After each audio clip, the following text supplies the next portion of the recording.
Ce fut vers cette époque que Bloch bouleversa ma conception du monde, ouvrit pour moi des possibilités nouvelles de bonheur, en m'assurant que, contrairement à ce que je croyais au temps de mes promenades du côté de mes églises, les femmes ne demandaient jamais mieux que de faire l'amour. Il compléta ce service en m'en rendant un second que je ne devais apprécier que beaucoup plus tard. Ce fut lui qui me conduisit pour la première fois dans une maison de passe. Il m'avait bien dit qu'il y avait beaucoup de jolies femmes qu'on peut posséder, mais je leur attribuais une figure vague que les maisons de passe devaient me permettre de remplacer par des visages particuliers. De sorte que si j'avais à Bloch une obligation de même genre qu'à tel médecin ou tel philosophe optimiste qui nous fait espérer la longévité dans ce monde et de ne pas être entièrement séparé de lui quand on aura passé dans un autre, les maisons de rendez-vous que je fréquentais quelques années plus tard, en me fournissant des échantillons du bonheur, en me permettant d'ajouter à la beauté des femmes cet élément que nous ne pouvons inventer et que nous ne pouvons demander qu'à la réalité, un charme individuel, méritèrent d'être classés par moi à côté de ces autres bienfaiteurs d'origine plus récente mais d'utilité analogue. Les éditions d'histoire de la peinture illustrée, les concerts symphoniques et les études sur les villes d'art. Mais la maison où Bloch me conduisit, et où il n'allait plus d'ailleurs lui-même depuis longtemps, était d'un rang trop inférieur. Le personnel était trop médiocre et trop peu renouvelé pour que j'y puisse satisfaire d'anciennes curiosités ou en contracter de nouvelles. La patronne de cette maison ne connaissait aucune des femmes qu'on lui demandait et en proposait toujours dont on n'aurait pas voulu. Elle m'en vantait surtout une dont, avec un sourire plein de promesses, comme si ça avait été une rareté et un régal, elle disait « C'est une juive, ça ne vous dit rien ?»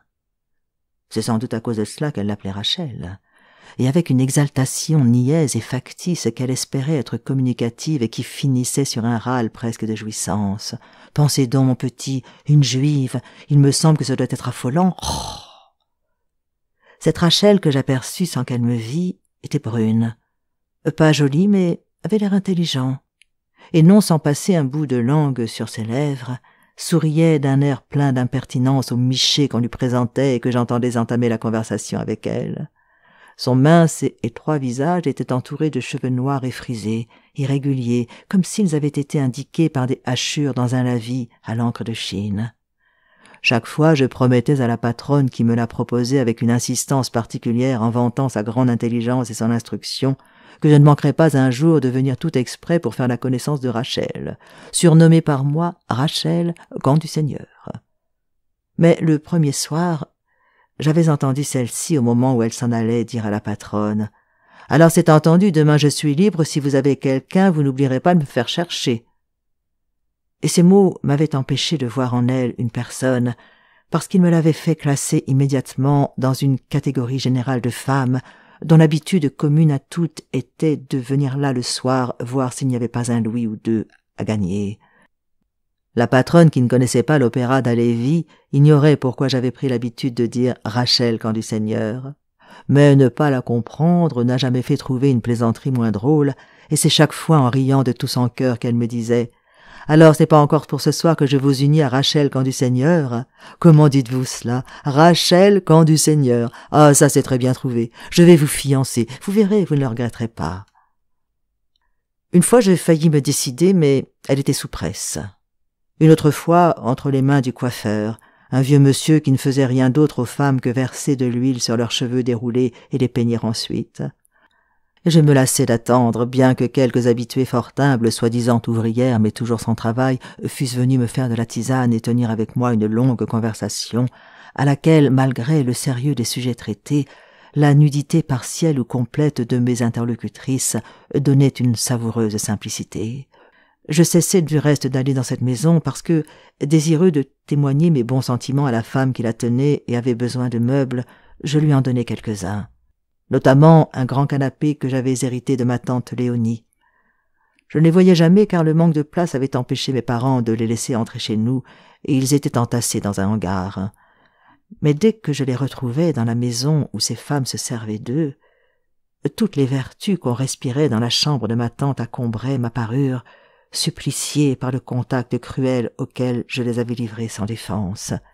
J'aurais fait violer une morte que je n'aurais pas souffert davantage. Je ne retournai plus chez l'entremetteuse, car il me semblait vivre et me supplier, comme ces objets en apparence inanimés d'un conte persan, dans lesquels sont enfermées les âmes qui subissent un martyre et implorent leur délivrance. D'ailleurs, comme notre mémoire ne nous présente pas d'habitude nos souvenirs dans leur suite chronologique, mais comme un reflet où l'ordre des parties est renversé, je me rappelais seulement beaucoup plus tard que c'était sur ce même canapé que bien des années auparavant j'avais connu pour la première fois les plaisirs de l'amour avec une de mes petites cousines avec qui je ne savais où me mettre et qui m'avait donné le conseil dangereux de profiter d'une heure où ma tante Léonie était levée.